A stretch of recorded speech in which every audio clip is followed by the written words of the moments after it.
Making a game on the scale of Halo takes hundreds of people with different skills, a singular vision, and time. Lots of time.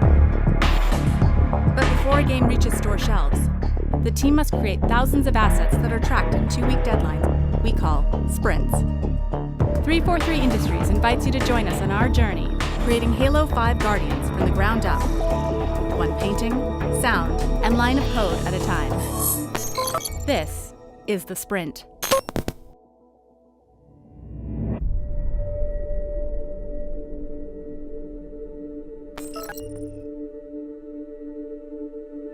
We're going down to LA today to shoot a lot of the character-driven scenes. We've been focusing a lot on mostly stunt and action sequences in the last couple months. Typically, we would shoot a little less in a normal 4-day shoot. This 4-day shoot is going to be a little aggressive. It's going to consist of 2 pretty robust rehearsal days and then 2 significant shoot days. Again, we were able to get everyone on set together for a limited time, so we've kind of got to cram as much as we can in this 4 days as possible. It's an ensemble cast this time, so availability is tough to schedule sometimes.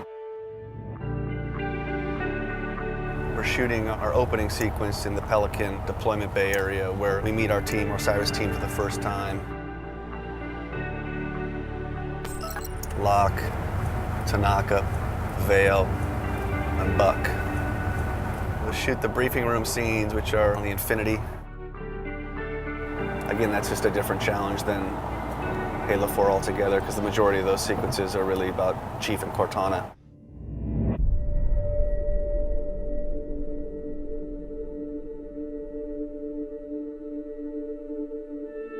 You go from maybe 2 or 3 characters and you jump to, 6, 7, 8. So technically, that's 8 face setups on a day, 8 audio mics, 8 head cams, more makeup people to come in and put dots on faces.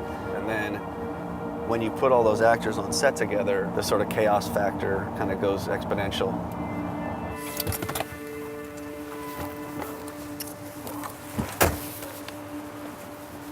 Should be a good trip.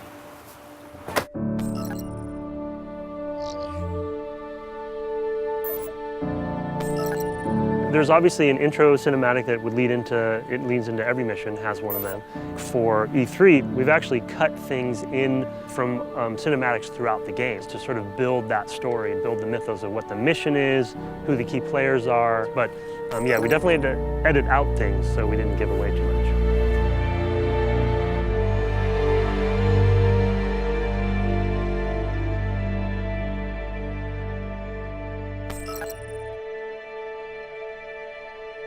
There's a test. I might. Is it still work in progress, man? But yeah. So let's see. I don't know if you. This is a little rough here, but. Oh my God. It's like literally me. Yeah. Oni, out of the shadow. Yet now you hunt another Spartan, the greatest of your clan. Crazy. That's crazy. That's my face, dude. What the What's that? It's my face. we fade down, we fade up into where Osiris is, and we have Buck and Locke talking about the idea of going after Chief. Effectively, it has a front part of the scene and a back part of the scene, but the front part of the scene, it takes place in the briefing room, and the back part of the sequence takes place in the Infinity kind of hangar bay area. Out that way there's a large window we can see out into space. Oh, here, check this. Roland's here. Lasky's right there with the Zin, right? The monitors are behind you. Here's our table, which Roland is on. And like I said, this is our window. Okay? So we're doing a little something at the top here. Like, am I like in the console? Yeah, we'll have like some screens that are up here between you and him. So yes, So I can be working on something? You should. So this table is just a little bit too big. So see how it's probably 4 inches on that side. Yeah. Yeah, maybe 4 to 6 inches on each side. Can we get it closer, dimension-wise? I mean, if you want to do some construction, we certainly can.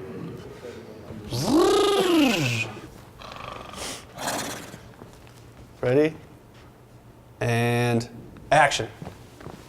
I tried to warn you this was happening. He's gone in search of her. You let him go? How is it that... Nobody lets the chief do anything. He does what he wants. Until 0631 this morning when he was declared absent without leave. This isn't about the Master Chief. John is not equipped emotionally to deal with her as a threat. Hey! Is anyone going to answer me? You're out of line, Roland. Yes, sir. But so is everyone else. And cut. How'd that feel? Well, My note to myself is, it's worse than you think. I don't know if that helps you. It does. Okay. And is this like an I told you so moment, obviously, of like, we've been through this before? I feel like I've Is that seen what a you're lot more referring to, or do you conversations mean like, something I else? told you, you were stupid. Like, do I believe him there too? Am I kind of defending him? Like, he might be on a mission that's good.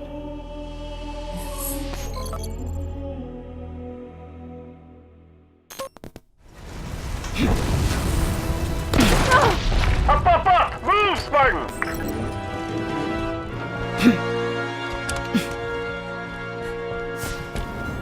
Just don't die for the next 30 seconds. I have to say that because when Carlos isn't good at it. It's true. Okay, for the sake of this, let's try to all get together at the beginning before you go in. Yeah, bunch up in the archway and go through together as much as you can. Right. All right. 3, 2, 1, go. There it is, the Guardian. I got teleported there. Well, you got popped into position. Not leave it without us! Hurry, Osiris!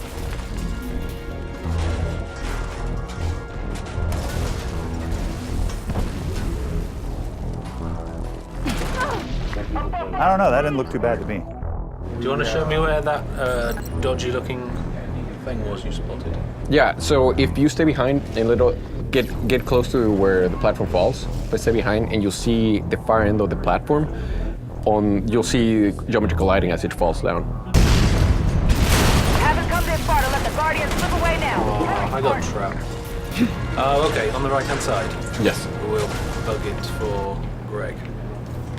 A lot of things have to come together for this sequence to play believably and reliably. Yeah. And we're just sorting out which components are solid and which ones are giving us trouble and trying to triage out what we're going to do about each. We also want a good experience for all 4 players. And so testing that in this type of environment allows us to play through it, see everyone's point of view over and over again. Yeah, to me, most of the stuff plays really, really well. There's one section that I think we need to add a little bit more camera shake. Yeah. I shoulder bashed you while you were in the air. Yeah.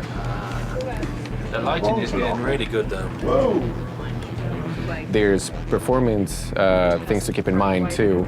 There is a lot of memory coming from environments, from all of animations, from effects and destruction. So it's a pretty complex area. We're really trying to make sure it doesn't turn into just another scripted video game experience. Like, we want the player to actually play it. So, yeah. It's a tall order. Halo 5 is really very co-op centric. The way we build the levels, the way we build the game itself, and the way that we've constructed the characters that you play as in the game. So we actually have 2 different teams in Halo 5. You have Blue Team, which kind of all brothers and sisters brought back together from the Spartan 2 program, and then you have the Spartan 4's Fire Team Osiris, which is Locke's team. You know, we have Vale, who's our rookie, we have Tanaka, who's a little bit more of a veteran, we have Buck, who used to be an ODST. So when you're playing as co-op, you're playing as each of these characters rather than just generic, you know, alternates of Chief. And so throughout the story, you're alternating between both of those teams. There's no visual hierarchy or attenuation in these wires yet, so don't get too concerned with the fact that they're all like 100% full white. Sure. Yep. They're, you know, I'll organize them and push and fade them back so that, you know, maybe like the cradles, obviously the health bar are a little more visible than things like the elevation meters. Those are because that's just kind of fancy. It's just like if you ever put on a motorcycle helmet, you know, you're not really cognizant of like the detail and the padding up on your cheeks, you know. The last one here was Kelly. and she has the EVA visor. Yeah, and all this stuff, I mean, I definitely used her helmet as a template, so actually very conveniently, lines like this in the health bar actually match up perfectly with this little horseshoe in her glass. So I tried to be very ergonomic about finding complements, you know, so I'm not really inventing too many false lines in any of these concepts. I'm really working off of the truth in the model.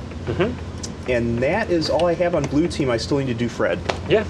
Well, and Jeff actually has done some really interesting explorations into projecting normals onto the glass. And you actually got a lot of identity of who that Spartan is from the reflection on the glass. Yeah. I don't know. Oh, the glass paneling. And then we'd have wires on top of this, but hopefully we can rely less on the wires and kind of rely on this stuff, because I think this captures better the overall shape of the helmet than like our static wires could do. Yeah, I love this stuff. I love doing bold stuff like this. We're always going to be strapped with how much to do of it, you know, and when it impacts gameplay and starts conflicting with the other stuff going on. Because you have this, you have effects flashing, you have lens flares, you know, it's just the layers start getting crazy. I think both with Jeff's demonstration here and with these illustrations, I think we're being deliberately kind of heavy-handed just for proof of, just to kind of sell the idea. But I think in practice, this stuff, you're going to find this stuff like 50% like either toned down or pushed out. Yeah, it feels more interactive. It feels more modern. Yeah. Cool. Thanks. Sweet. Awesome. Awesome. All right. Yeah, thanks, guys. Thanks, guys. For the review. Yeah, thanks. Yay.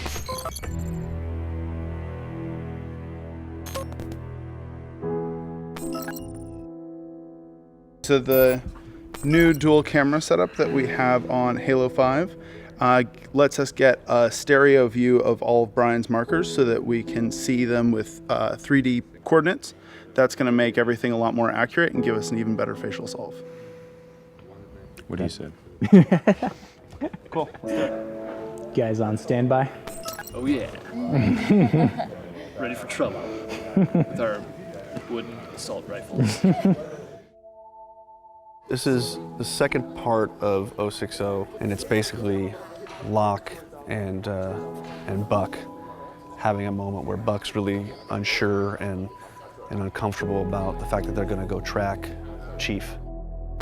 Travis, he's our backup Buck. Travis is also our primary Fred as well on Blue Team, and we'll basically be taking his entire performance if we can't get Nathan Fillion in here. And then we'll just have Nathan do some audio on top of his performance. So there's Locke. So we're going to start here with Locke, walk around that side, the right side of the table, and then go to mid volume. Yes. Okay, sounds good. Castle 1. And action. So you're okay with this? This isn't just another target.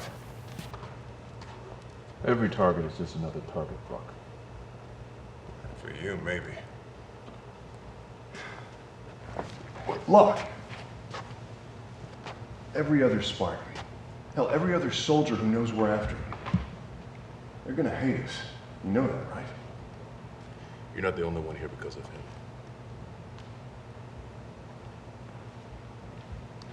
him. Let's cut there. Let's cut. Matt, the timing of take 5 was like perfect, except for the approach. All right, so if we can't get this again, we get that approach, and then just do 2. That'll give you enough fudge room to where to put the cut in, okay? Perfect. 60, Frank, 7. And action. Locke.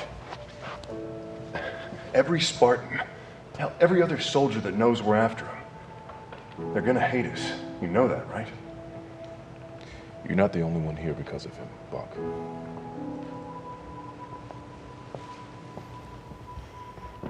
Let's cut there. That was a good shot. Yeah, stand by.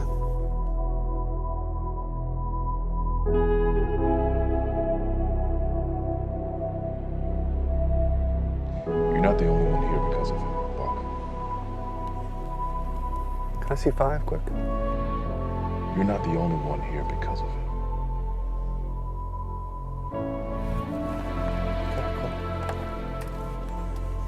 it. You stay exactly where you are. That's perfect. Do that exact thing again. Okay, we'll do one more. Every target's just another target buck there. Yeah. That'd be a buck there, but no buck here at the end. Right. Every other start. All right.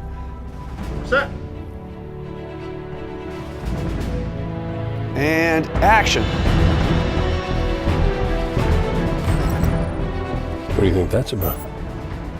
A week after we shot Travis, we actually got Nathan into the studio to redo the entire scene with Mike Coulter. Within these blue lines, I'm attached to a camera inside of our actual scene, so I can follow people around as kind of a natural cameraman would. It's as if Nathan Fillion and Buck are standing right here.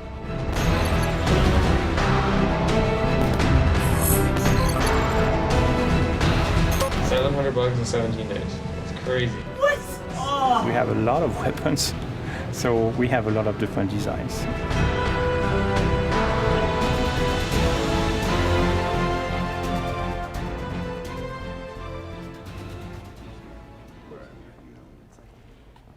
Yeah, we can't come back across this line.